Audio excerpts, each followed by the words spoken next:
Bismillahirrahmanirrahim. Alhamdulillahirabbil alamin. Wassalatu wassalam ala sayyidil mursalin wa imamil muttaqin sayyidina wa maulana Muhammadin wa ala alihi wa sahbihi ajmain. Alhamdulillah, segala puji kembali dan selalu terhatur kehadirat Allah yang masih memanjangkan umur, melimpahkan kesehatan, keafiatan pada kita segera taat, sehingga diperjumpakan lagi di majelis ilmu yang kita selalu berharap mudah-mudahan membawa kita pada kebaikan-kebaikan dunia dan akhirat. Amin ya rabbal alamin. Melanjutkan kitab Sabilul Iddikar. Wa kana Utsman ibnu Affan radhiyallahu anhu idza hadara al-qabra yabki hatta tabtalla lihyatuhu faqila lahu innaka tadhkuru al-jannata wan-nar fala tabki hadzal buka faqala inni sami'tu Rasulullah sallallahu alaihi wasallam yaqul al-qabru awwalu manzilin min manazilil akhirah fa in naja minhu sahibuhu fama ba'dahu aisaru minhu wa in lam yanju minhu fama ba'dahu asyaddu minhu. Diceritakan Sayyidina Utsman ibn Affan,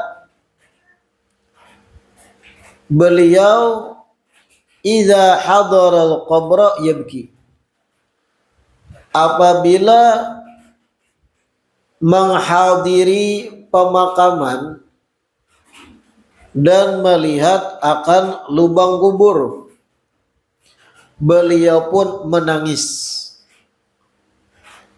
Hatta tabtalla lihyatu, sampai-sampai janggut beliau basah dengan air mata. Faqila lahu, lalu ditanya pada Sayyidina Utsman, innaka tadhkurul jannata wan nar fala tabki hadzal buka. Wahai Utsman, sesungguhnya pian itu mengingat surga, mengingat neraka, tapi kada pernah nangis dengan tangisan semacam ini. Sahabat lain bertakun, pian Sayyidina Utsman rancak mendengar dari Rasulullah tentang surga, tentang neraka, bagaimana dahsyatnya api neraka. Kada suah pian menangis nang jingkar gaya ini. Tapi ketika pian melihat kubur, pian menangis jingkar. Kenapa?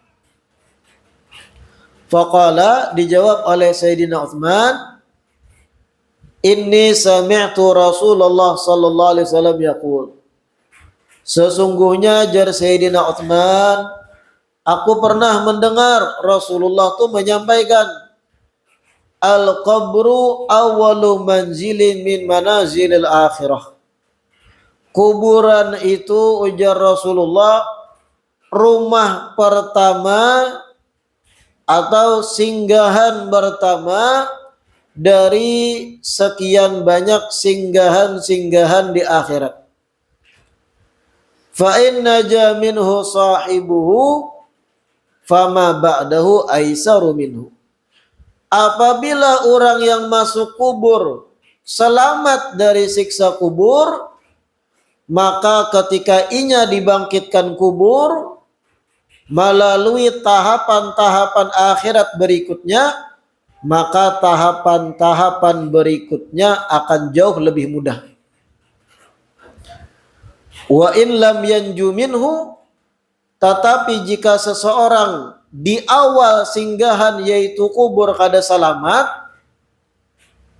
fama ba'dahu asyaddu minhu, maka yang akan inya lewati setelah dibangkitkan dari kubur akan jauh lebih ngeri, lebih dahsyat lagi, ujar Nabi.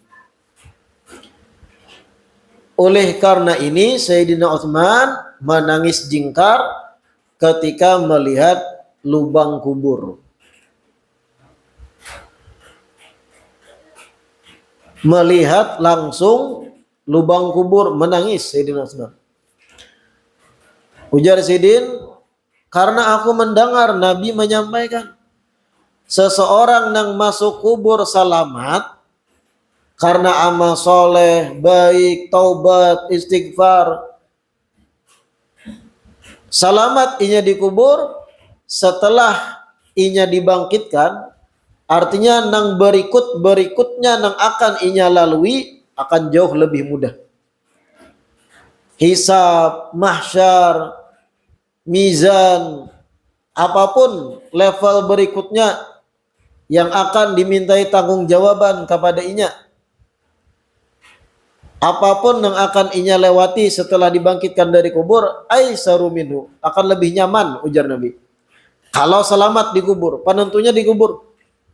Tapi kalau sudah dikubur inya tersiksa, di dalam kubur inya kada selamat, bebaya ditinggalkan orang yang menguburkan dan para pelayat, langsung lenyap dapat para malaikat, dikubur ajanya langsung kayak itu, fama ba'dahu asyaddu minhu. Setelah dari siksa kubur, yaitu setelah dibangkitkan kiamat, asyad minhu, lebih dahsyat lagi siksanya.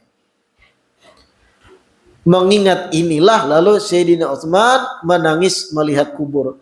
Kayak apa nasibku, maksud Sayyidina Utsman, selamat kada di lubang nih kana. Selamat kada di lubang semacam ini kana. Jangan malah ketika kita melihat kubur santai itu. Mohon maaf, kadang sebagian ketika ulun umpat hadir pemakaman, umpat hadir melayat, ada jenazah dimakamkan karena mungkin kerabat atau kenal ulun umpat melayat. Kada sedikit orang-orang yang umpat menggiring sampai ke liang lahat, asyik bepandiran hal-hal kada perlu. Ada nang takurihingan tatawaan, ada nang dengan santainya mengisap rokok, sampai 4 batang habis. Ada nang duduk di kuburan orang sambil takurihing baudak HP. Nah ini pertanyaan kita, inya ini kada berpikirkah suatu saat inya pun akan diperlakukan yang sama, masuk kubur kayak itu juga. Orang soleh bahari itu ada nang bahkan ketika umpat memakamkan jenazah di kubur 3 harian tuh kada nafsu makan. 3 harian tuh kada nafsu makan. Kenapa? Nang dipikirkan kayak apa aku dikubur? Bagaimana nasibku kena? Kayak apa kawanku nang dikubur tuh selamat kada? Dan aku pun akan bernasib yang sama. 3 harian lebih itu kada nafsu makan. Kita bang kayak apa? Babaya tuntung melayat, babaya tuntung menalkin, singgah di warung 3 piring. Ya.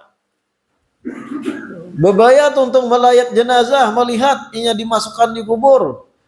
Asik pulang dengan kegiatan hura-hura kita. Nang baramian-baramian, nang tatawaan-tatawaan. Nah ini tanda bahwa kita ini seakan-akan lawas lagi di dunia. Ini nang disebut tulul amal, panjang angan-angan. Nang sudah pernah kita bahas. La ilaha illallah. Wa qala alaihi salatu wassalam, dan Nabi bersabda, inna lil qabri daghtatan walau naja ahadun minha la naja Sa'd ibn Mu'ad wa huwa alladhi ihtazza li mautihi arsyur rahman. Rasulullah bersabda, sesungguhnya kubur itu memiliki daghtatan, himpitan. Sesungguhnya kubur itu memiliki himpitan, menghimpit, menggapit. Walau naja ahadun minha la naja Sa'ad ibn Mu'ad. Seandainya ada orang selamat dari himpitan kubur, maka yang akan selamat pertama kali adalah Sa'ad bin Mu'ad, sahabat Nabi yang luar biasa, yang bahkan ihtazza li mautihi arsyur rahman. Arsy itu bergoyang ketika Sa'ad bin Mu'ad meninggal dunia. Sesungguhnya kubur itu ada himpitan, jar Nabi. Kayak apa maksud himpitan tadi? Siapapun pian, ulun, siapapun lakian, binian akan merasakan setelah mati dogtoh, himpitan kubur, dikapit, dijepit kita oleh kubur tuh. Mungkin bisa pian bayangkan ketika pian hidup, ketika pian dikapit oleh sesuatu yang berat, kayak apa rasanya? Pian berabah tuh, ditindihi orang bahasa puluh, kayak apa rasanya di bawah? Itu ngarannya dogtoh, himpitan. Kubur tuh ada, ujar Nabi, himpitan semacam itu. Sakitnya minta ampun. Seandainya ada yang bakal selamat dari himpitan itu, maka yang pertama selamat Sa'ad bin Mu'ad, ya Nabi. Artinya kebanyakan dan umumnya kadang-kadang selamat dari himpitan itu. Pasti kena himpitan itu. Sesoleh apapun. Sampai sahabat Nabi sekelas Sa'ad bin Mu'ad kada selamat dari himpitan itu. Padahal Sa'ad bin Mu'ad itu sahabat yang ketika meninggal arsy itu bergoyang, ya Nabi. Merasakan sedihnya Sa'ad bin Mu'ad meninggal. Artinya apa? Kedudukan Sa'ad itu tinggi sudah di sisi Allah. Ya tetap dapat dogtoh, himpitan kubur. Kita nih kadusa himpitan kubur, berdiam di ruang sempit aja kada tahan berjam-jam. Kadusa nang dihimpit tak kapit, berada di WC nih, nang sempit benar, bebayanya lintuhut kiri kanan santuk dinding. Padahal merasa pian WC nang lintuhut kiri kanan ini santuk dinding. Itu biasanya dilanggar-langgar di desa-desa ada nang gitu. Kada tahan lawas kita. Belum tuntung selesai kita mahajan, keluar kita mau.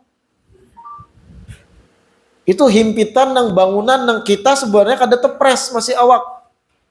Frustasi kita, stres. Kubur lebih dahsyat pada itu. Beratan merasai. Makanya kada gegampangan menceritakan kubur itu. Dan berataan ingatakan ulun, pian, siapapun melalui apa yang dibaca nih kana. Mudahan disalamatakan sabarataan. Wa yuqalu inna aktsara adzabil qabri min thalathati asya. Dikatakan oleh ulama sesungguhnya paling banyaknya sebab siksa kubur itu dari 3 perkara.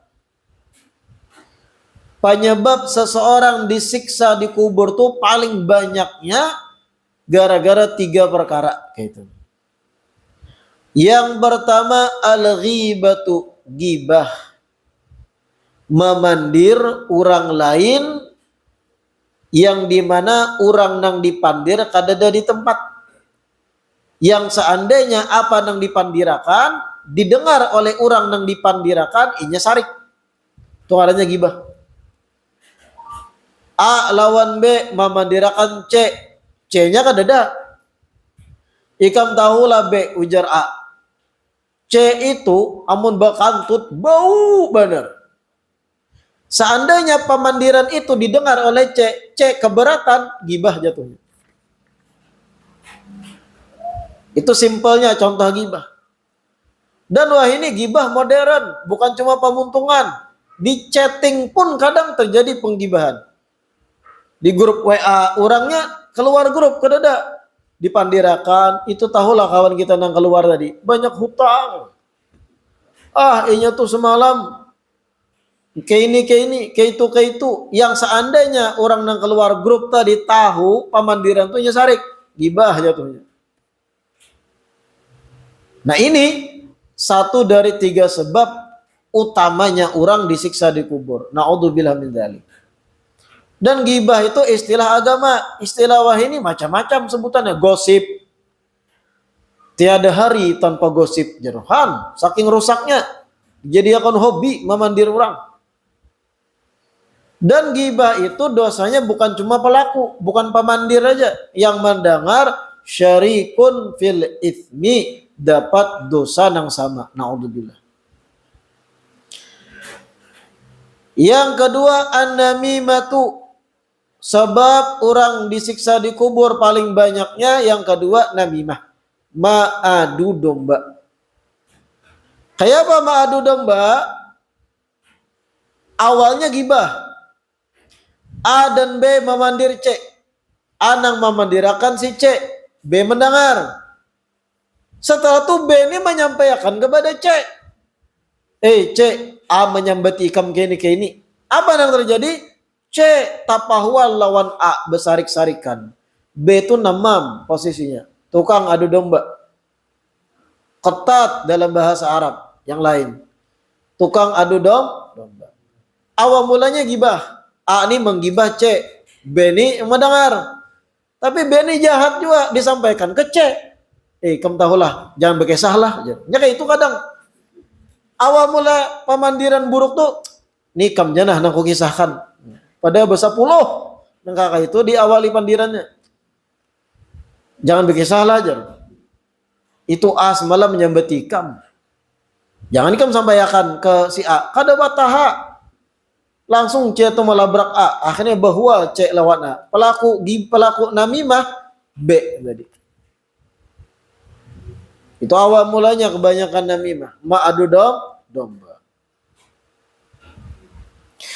Bahasa kita Indonesia aja adu domba. Pakai istilah binatang domba. Ada adu manusia itu sama aja. Yang ketiga, ini paling penting nih. Sebab orang paling banyak disiksa di kubur. Yang ketiga, qillatut tahaffudhi minal baul. Kada menjaga, kada memperhatikan bujur kebersihan sisa air kencing. Kada memperhatikan sisa banyu kamih. Ini paling gananya sebab orang disiksa di kubur. Terutama siapa? Lakian. Adalah binian bakami bebarang. Tiba-tiba tiang listrik jadi korban gara-gara binian adalah. Dada. Adalah binian mengamihi lubang samut. Dada. Pelakunya lakian rata-rata. Adalah bebinian bakami berdiri. Dada. Adakah binian? Dada. Lakian bakami berdiri. Ada dan bakami bebarang kadang pohon urang dikamihi, pagar urang kalau kepepet kada tahan lagi, malam-malam orang kadadaan. Siapa pelakunya? Lakian. Kalau binian tahaninya. Illatut tahaffut minal bol. Kada memperhatikan, kada menjaga kebersihan air kencing. Artinya bahasa lain, kada bisa bujur-bujur istinja. Bebarang bakami. Setelah bakami, ketek 2 kali, dibasuh kada, langsung dibuat kembali ke sempak celana dalam. Najis itu. Ada sisanya di batang tuh. Lalu baudu sembahyangnya, kada sah sembahyang biar. Kenapa? Belum dihilangkan najis sisa di batang ujung biar itu, air kencing. Itu contoh orang yang kada menjaga air kencingnya. Contoh lain, kami bebarang walau dalam WC. WC zaman wahini, pian tahu. Yang pian jajak itu, tempat WC itu, apa bahasanya itu? Korset lah.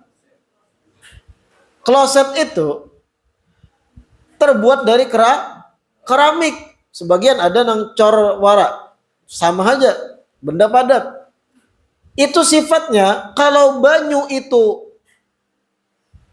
tertumpah dengan jarak sekian puluh sentimeter jaraknya, Karena keramik, apalagi kami itu ada daya dorongnya, bukan sekedar tumpah wara, gravitasi yang menarik, tapi ada daya dorongnya di batang pian. Karena keramik, kecipratan gak ada? Kecipratan gak ada? Itu pun orang yang kadang memperhatikan cipratan banyu kami, termasuk orang yang paling akan disiksa di kubur. Hati-hati, jangan bebarang lakianai. Diolahkan Allah Ta'ala batang itu supaya nyaman, marahkan. Sudah tahu tuh ada banyunya tuh nang bulatnya tuh nang ada banyu tertampung. Arahkan ke situ. Itu akan mengurangi cipratan. Banyu bertamu banyu, cair bertamu cairnya kurang. Ini yang dikamiakan di dinding-dindingnya, nah diarahkan mode pemadam. Kapintaran.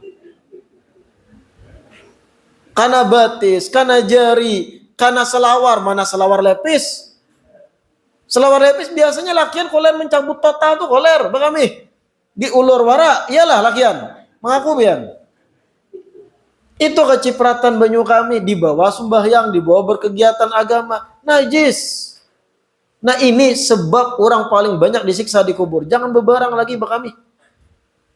Bagaimana Bib kalau kepepet ulun supir aja ada nambah takun. Supir kada tahan lagi anak bakami kayak apa? Makanya bersedia tisu di mana-mana. Andak di mobil tisu. Bakami pinggir jalan oke. Setelah bakami tisui dahulu. Tisui lapis hanya andak celana dalam. Apabila wayah bertemu WC basuh. Tisu aja na najis, buang tisunya, basuh, kemaluan dian. Sempak aman dari najis. Paham gak? Itu kalau kepepet, jangan dibiasakan juga. Janganlah kepepet, kedetahan lagi sudah. Sing ketek aja. Hati-hati. Ini sebab ketiga ajar Imam Haddad tadi seseorang disiksa dalam kubur.